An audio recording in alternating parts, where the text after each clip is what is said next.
जीवन में तू ना वो जीवन नहीं। दूसरा इतिहास 12 अध्याय का पहला वचन। परंतु जब रेहब्याम का राज्य दृढ़ हो गया और वह आप स्थिर हो गया, तब उसने और उसके साथ सारे इस्राएलियों ने यहोवा की व्यवस्था को त्याग दिया।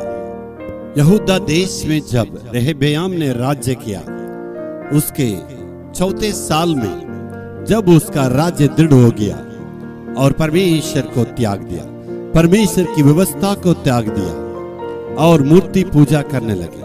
यहूदा के लोगों की ये आदत हो चुका है बार बार परमेश्वर से दूर होना और मूर्ति पूजा करना और परमेश्वर को त्याग देना। इसका पूरा कारण है इस रेहब्याम का राज्य, इसी का कारण था। इसके पहले इसका पिताजी सुलेमान को भी परमेश्वर ने बार बार चेतावनियां दी है, लेकिन उन्होंने बिल्कुल नहीं माना। वैसे ही उसका बेटा को भी प्रभु ने चेतावनी दी, लेकिन वो नहीं माना। देखिए, उसी के चलते उसको दंड देने के लिए मिस्र के राजा शीशाक को वहां पर भेजा। उसने यहाँ पर आया और सुलेमान ने जो कुछ यरूशलेम में बना कर रखा, सारे सोना को उठा के ले गया और रेहब्याम उसका गुलाम हो गया। और पिताजी के द्वारा जो भी कमाया गया सारा धन दौलत को रेहब्याम खोया है, अभी मिस्र का गुलाम हो गया। परमेश्वर क्यों बार बार इसको किया, अनुमति दिया? परमेश्वर चेतावनी देके उनको सुधारना चाहता था। मिस्र के राजा को बार बार वापस भेजने की आवश्यकता क्या है? इस देश में चढ़ाई करने के लिए प्रभु अनुमति दी है, इसका कारण क्या?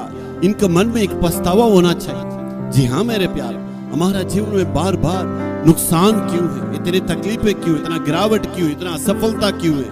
परमेश्वर कुछ हमारे पास कुछ कहने के लिए चाहते हैं, कुछ चेतावनी देना चाहते हैं, हमारा जीवन को सुधारना चाहते हैं। फिर से जो कुछ हमने खोया उस अर्पणता में वापस आने के लिए प्रभु चाहते हैं। इसलिए इतना बार बार नुकसान आ रही है। इस यरेब्याम के जीवन में देखिए, इतना तकलीफ है, इतना दुख है और गुलामी पर में वापस आ गया। परमेश्वर वापस बार बार उसको चेतावनी देकर कहना चाहता है, वापस मेरे पास आओ, वापस मेरे पास आओ। यदि आने से मैं तुमसे फिर से ला सकता हूँ, फिर से उस जगह में करा सकता हूँ। जी हाँ मेरे प्यारों, परमेश्वर के पास यदि पूरे दिल से अर्पण करने के द्वारा फिर से हमारा जिंदगी को प्रभु सुधार के आशीष दे के हमें आगे बढ़ा सकता है। Hallelujah, hallelujah.